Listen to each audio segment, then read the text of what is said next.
Bonjour à tous et bienvenue sur Strong the King Move. Aujourd'hui, nous avons le plaisir de recevoir pour vous un homme à multifacettes, un entrepreneur qui n'a pas l'habitude de passer devant le média, parler de lui ou encore de ce qu'il fait, mais il nous a offert ce plaisir en cette fin d'année pour venir parler de lui, de l'un de ses activités ou encore l'une de ses activités. Excusez-moi la langue de Molière, on ne la maîtrise pas trop. Sans plus tarder, je dis comme ça, bonjour et bienvenue à vous, monsieur Anthony Moninga. Bonjour, Monsieur Strong, c'est Jérémy Kabamba. Vous allez bien? Oui, Dieu fait grâce, et vous? Ça va, ça va. Ça se passe comment les fins de l'année Ouais, on est là. chez vous? Dieu nous a gardés, nous sommes là. Mhm. Et espérons que l'année prochaine, ça sera encore de très grandes choses. Ouais, Ok. espérons que l'année prochaine. Et les embouteillages, Voilà, ça ça vous pénalise? c'est la vie de Kinshasa, vous voyez. Mhm. Donc ça nous pénalise deux fois, mais on n'a pas, nous sommes obligés de faire avec. Ok. Ok. Est-ce que vous pouvez vous présenter face à ceux qui n'ont jamais entendu parler de vous? Ok. D'accord. Alors, bonjour, une fois de plus. Moi, c'est docteur Legerbe. Je suis médecin et entrepreneur congolais. Je suis très heureux de vous retrouver dans cette émission pour vous parler de ce que nous sommes. Donc, comme j'ai dit, je suis médecin.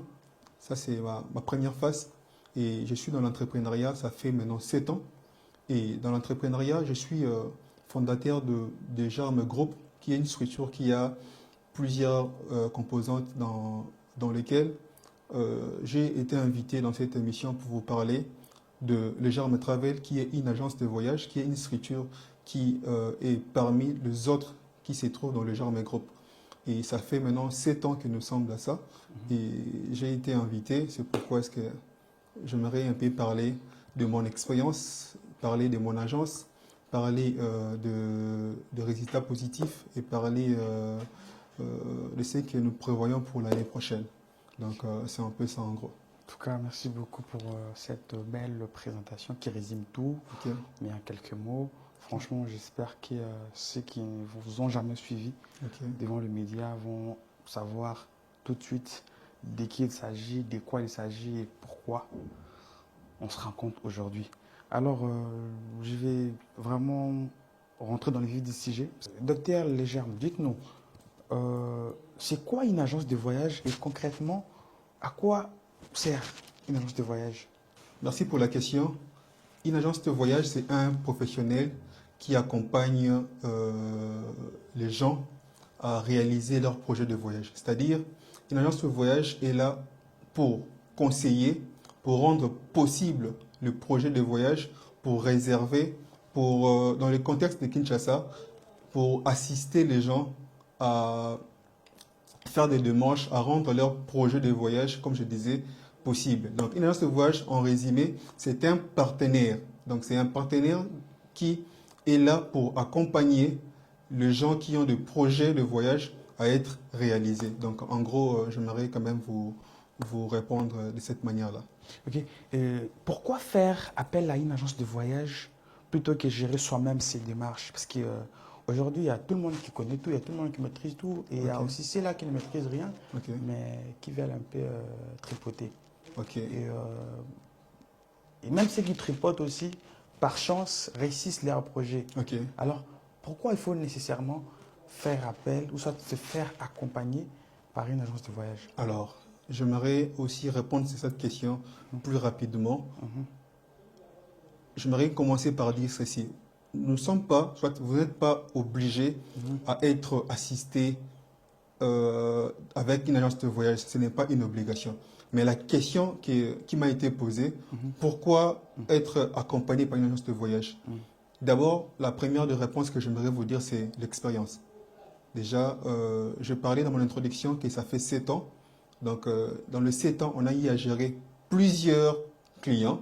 Donc, c'est cette gestion qui nous a donné une certaine expérience. D'accord. La première des raisons que j'aimerais quand même vous dire pourquoi, c'est par rapport à l'expérience. Donc, vous n'êtes pas obligé, mais l'expérience d'une agence de voyage, c'est une des raisons qui peut vous pousser Ça à être... ramène une valeur Oui, ajoutée c'est une valeur ajoutée Ouais. que les gens... Et une sorte de complémentarité des informations. Normalement, Parce ok. qu'aujourd'hui, dans des ambassades ou encore des consuls, il y a Oui. il y a des mises à jour, il y a C'est des ça. informations qui changent tout le D'accord. temps. Ok. Et on peut comprendre que dans les agences de voyage, il y a ceux-là qui passent tout leur temps à visiter les sites, Ok. à lire tout ce qu'il y a comme astuces. Est-ce que la maison Schengen, par exemple, Ok. a changé? Est-ce que les téléphones sont autorisés? Ok. Est-ce qu'il y a nanani, nanana? Ok. Donc, je pense que... Je pense que Ouais. vous avez même volé certaines de mes réponses que je m'aurais données dans la suite de ça. Ok. Alors, la deuxième raison, Mhm. c'est le fait de gagner du temps. Donc, une agence de voyage vous permet à gagner en termes de temps. Est-ce que vous êtes sûr? Parce qu'il y en a ceux-là qui se font accompagner par les agences de voyage, Ok. mais leur projet dure une année. Ça dépend de beaucoup de réalités et ça dépend aussi de pays pour lesquels vous voulez être assisté. Ok. Donc c'est une question c'est une réalité multiple, c'est une question tellement multiple par rapport au temps. Quel est le pays pour lequel les démarches ne prennent pas beaucoup de temps, par exemple? Si je dois vous répondre plus rapidement, je dirais Dubaï. Ah, C'est 48 heures. en dehors de Dubaï? C'est ça. Et il y a beaucoup de pays comme ça, il y a Ok. l'Afrique d'ici, tout ça. Ok, Mais ok. un projet de voyage, j'aimerais vous dire en gros, ça prend du temps. Donc quand on parle d'un projet, c'est pas quelque chose que vous vous rêvez aujourd'hui, j'aimerais voyager demain. Même avec Dubaï, ça prend du temps. Donc si c'est Ouais. un projet, il faudra investir en termes de temps. Après, je pense que ça dépend aussi du rang social ou encore du financement du demandeur, du projet, parce qu'il peut être friqué, financé, il peut avoir son argent et il se réveille un matin et dit non, je vais voyager Ok. après-demain. Donc vous allez lui dire qu'il faut prévoir. Pas nécessairement. Les démarches de voyage, ça ne demande pas nécessairement être friqué, avoir de l'argent. Non, c'est pas ça. Donc, les démarches de voyage, c'est une question administrative. Donc, vous devez normalement suivre la procédure, respecter les règles élaborées par rapport aux ambassades. Donc, c'est pourquoi vous allez voir, celui qui a beaucoup d'argent peut avoir un refus. Et celui qui n'a presque pas d'argent peut avoir un visa. Donc, ce n'est pas une question d'argent, de rang social. C'est juste une question de respecter les consignes, de respecter le préalable, de respecter les conditions des ambassades pour être satisfait, pour avoir le visa. Alors dites-moi, docteur Léger, pourquoi choisir une agence de voyage plutôt qu'une autre? Ou encore plus précisément, pourquoi choisir nécessairement les Germ Travel et ne pas aller voir ailleurs? D'accord. Alors, pourquoi choisir le Germe Travel? Le Germe Travel, forte de 7 ans d'expérience bientôt. Alors, nous avons, comme je disais, nous avons consulté beaucoup de clients. Ok. Et c'est cette capacité-là qui nous a donné une certaine expérience. Vous voyez, l'expérience s'acquiert aussi avec le temps. Alors, 7 ans, ce n'est pas facile, c'est beaucoup de choses. Alors, déjà, je peux dire, en moyenne, nous traitons pratiquement plus de 60 dossiers et avec un taux de réussite de 70%. Donc Bon, déjà, c'est sur quel délai?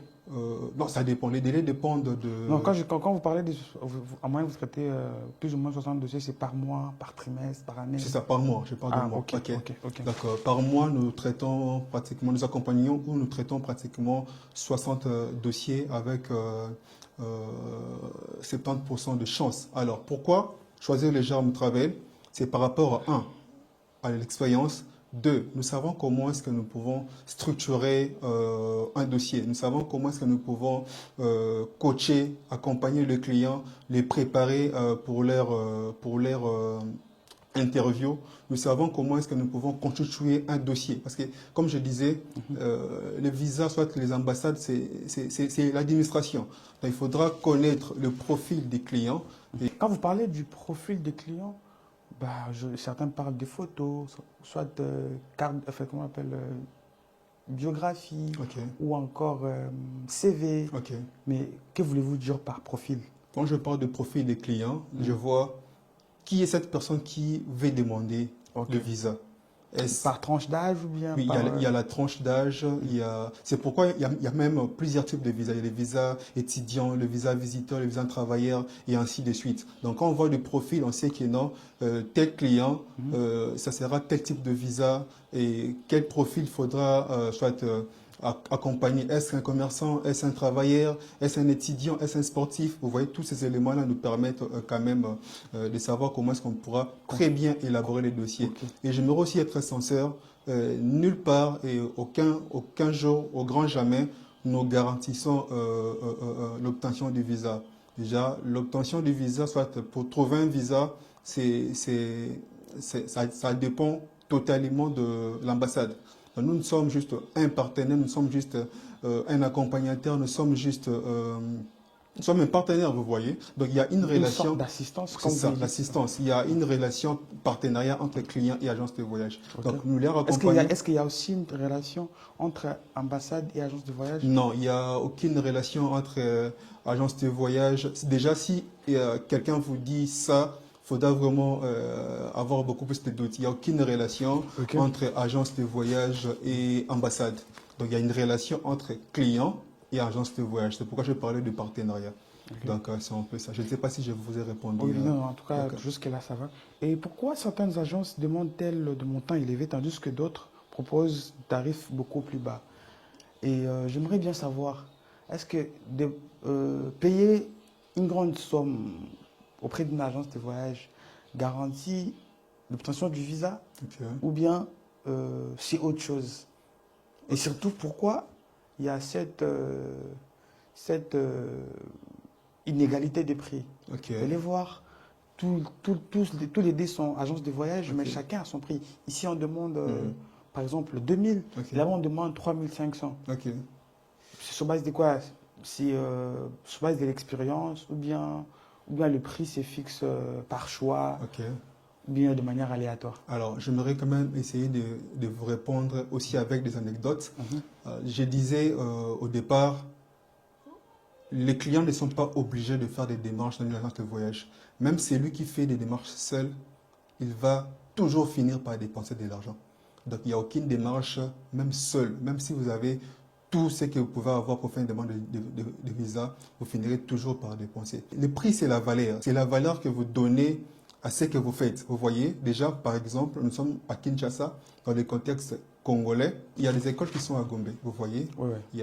C'est pas dit que toutes les écoles qui sont à Gombe payent le même frais en termes de frais scolaires, soit de frais académiques.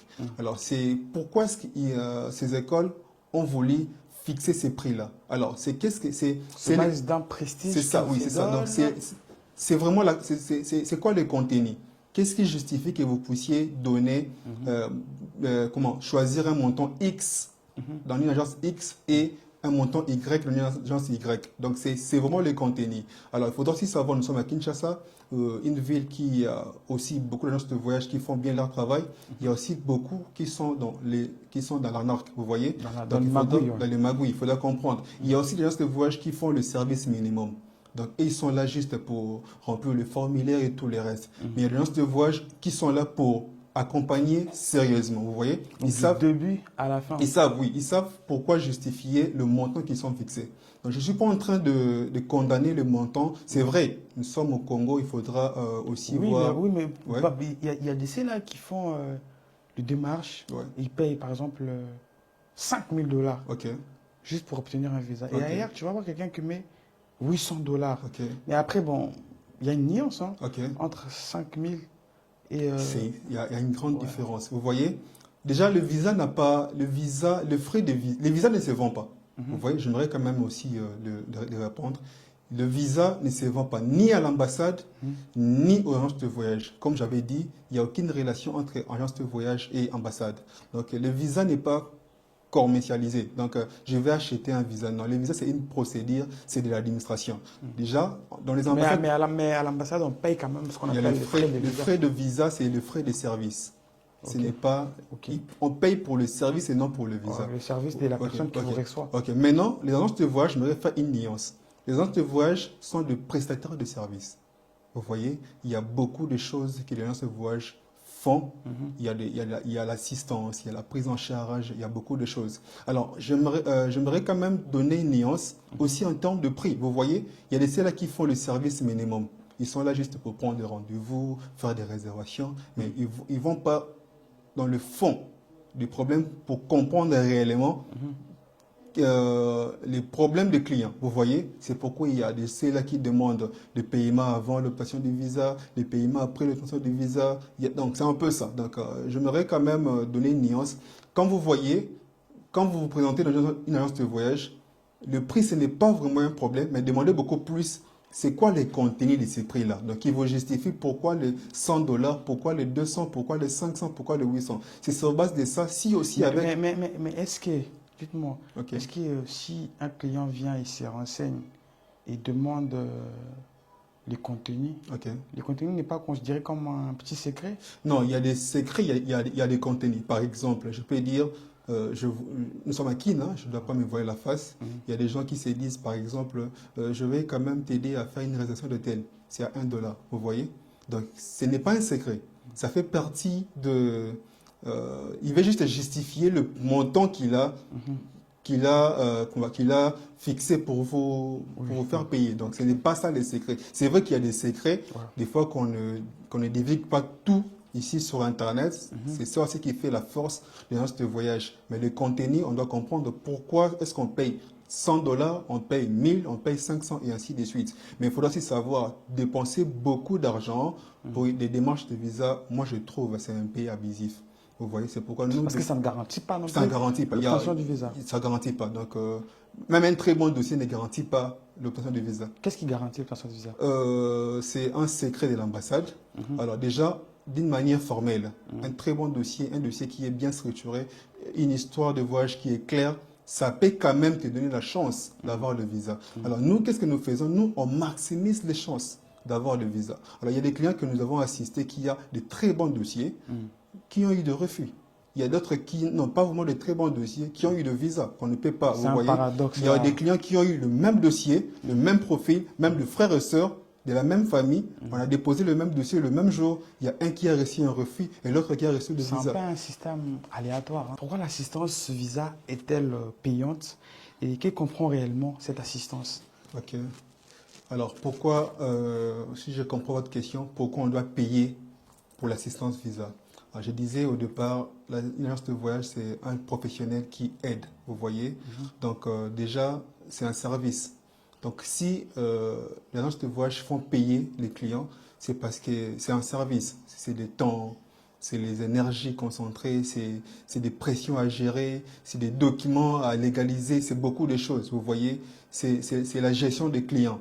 Alors pour toutes ces choses, c'est logique. C'est logique, on doit faire payer. Déjà, c'est comme si on dit, je suis aussi médecin, pourquoi est-ce qu'on doit payer pour la consultation? Vous voyez? C'est parce que c'est la même chose. Donc, on doit payer pour les services que nous voulons rendre. C'est ça. Donc, et c'est logique, c'est légitime. Okay. Donc, et en bref, quelle est la différence qu'il y a entre paiement après obtention du visa ou encore paiement par tranche? Est-ce que ceux qui viennent pour les services de paiement après obtention du visa viennent, déposent juste leur passeport et attendent de recevoir le visa pour payer? Ou bien c'est un terme que beaucoup ont du mal à comprendre et après tombent dans l'incompréhension? Bon, en fait, moi, je pense que c'est le marketing, vous voyez. Alors, il faut aussi comprendre. Donc, déjà, 7 ans, c'est beaucoup. On connaît comment est-ce que les choses se passent, vous voyez. Il y a des gens qui disent paiement après obtention de visa. À mon avis, je pense que c'est juste pour créer de la confiance avec les clients, vous voyez. Déjà, entre guillemets, les agences de voyage à Kinshasa, même ailleurs, ont une étiquette d'escroc. Vous voyez, déjà quand quelqu'un vous dit, ils sont mal réputés, c'est ça, comme les musiciens. C'est ça, un arc, escroc, ainsi de suite. Alors, le terme générique après sur les visas, ça crée quand même une certaine confiance, mais cela ne garantit pas l'obtention du visa. Que vous payez avant, que vous payez après, que vous le faites seul, il n'y a aucune garantie pour avoir les visas. De deux, je disais, les gens te voient, c'est un partenaire. Ce n'est pas que non, venez déposer le passeport. Même à Dubaï, ça ne se passe pas comme ça. Donc, on doit travailler. Donc, un client doit être un partenaire. C'est l'assistance. Collaborer avec. On doit collaborer.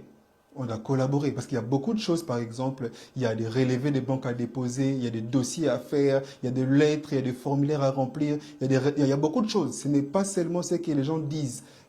J'étais sur Internet, je vis, c'est pas ça, vous voyez. Donc, il y a des choses d'une manière générique. Vous entrez sur Internet, comment avoir un visa, c'est vrai. Mais il y a des choses qui ne sont pas aussi dites, qui sont aussi le secret de beaucoup d'agences de voyage qui le font pour avoir le visa. Donc c'est un peu ça. Et est-ce qu'un refus est-il forcément une escroquerie? Ok. Ou encore, pour quelle raison un visa peut être refusé? D'accord. Est-ce Alors, que c'est tout simplement un dossier mal constitué ou bien il y a une autre raison que les demandeurs de visa ou encore le public ou ok, encore la masse ok, ignorent? ok. J'aimerais répondre d'abord à la première question. Mm, Est-ce un refus de visa mm, est une escroquerie? mm. C'est la question que je pose actuellement les clients qui reçoivent le visa chez nous. Je pose, Madame X, pourquoi est-ce que les gens disent après un refus, c'est une escroquerie? Vous voyez? Alors, un refus de visa, c'est une décision de l'ambassade. Ça n'a rien à voir avec une escroquerie.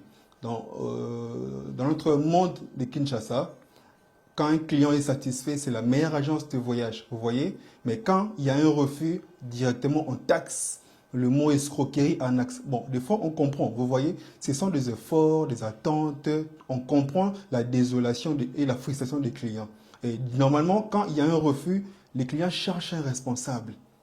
Vous voyez, ils cherchent un responsable à qui attribuer cette responsabilité de refus. Généralement, c'est les agences de voyage. Alors qu'il y a beaucoup de choses, il y a beaucoup de refus qui peuvent venir des clients, des dossiers, des agences, de beaucoup de choses. Vous voyez, il y a beaucoup de facteurs que je n'aimerais même pas aussi énumérer. Bref, un refus de client, c'est une décision de l'ambassade. Pourquoi est-ce que je le redis encore? C'est parce qu'il y a des clients que nous avons accompagnés, je le redis, ils ont tout ce que on a ce qu'on demande pour avoir un visa et à notre avis, on pense que c'est convaincant. Son histoire de voyage, c'est bien prouvé, mais quand même, il y a un refus. Donc, c'est ça, c'est une décision qui vient vraiment de l'ambassade. Je n'aimerais pas entrer dans ça. Les raisons Ah, pour un visa qui a oui. été refusé. Les raisons, d'une manière générale, le refus de visa, si vous entrez dans le formulaire de, par exemple, de l'espace Schengen, et j'aimerais aussi signaler, j'ai raconté un client qui a eu un refus de visa à Dubaï. C'est Ouais, pas, ça existe à moi vous aussi. voyez, c'est ça. Il y a des gens qui passent Dubaï, il y a un refus de visa à Dubaï. Alors, le refus de visa, il y a des raisons qui poussent toujours l'agent de l'immigration, l'ambassadeur, le consul, à donner le refus. Ou encore à Alors, douter du à dossier. douter, vous voyez, il y a beaucoup de choses. Il y a des dossiers qui sont falsifiés, il y a un problème de conviction, ils savent. Parce que les ambassades, d'une manière générale, qu'est-ce qu'ils font? Elles limitent l'immigration clandestine. Vous voyez, ils se disent, sauf au PCF visa, une fois on l'octroie le visa, est-ce que cette personne Va revenir dans son pays. va rentrer? Voilà. Est-ce qu'il ne va-t-il pas rester? Donc, Vous voyez? en bref, Ok. on doit conclure que les demandeurs de visa doivent être capables de prouver leurs attachements du pays, Ouais. leurs sources de revenus, Ok. leurs, et aussi arriver à prouver qu'ils partent pour revenir. D'accord. Ok. Alors, j'aimerais quand même souligner un truc. Vous pouvez aussi respecter toutes ces conditions-là. Toutes les causes qui font en sorte que les gens puissent avoir le refus. Vous pouvez les respecter au moment où on vous donne le refus. Donc, c'est-à-dire, en matière de visa, la décision revient à l'ambassade. Mais qu'est-ce qu'on doit faire? On doit au moins respecter pour ne pas faire le faux. Vous voyez, quand vous faites le faux, automatiquement, vous êtes dans les camps de ceux qui ont le refus de visa. Quand bien même la décision revient à l'ambassade, faites un très bon dossier, connaissez votre dossier, répondez carrément aux exigences de l'ambassade.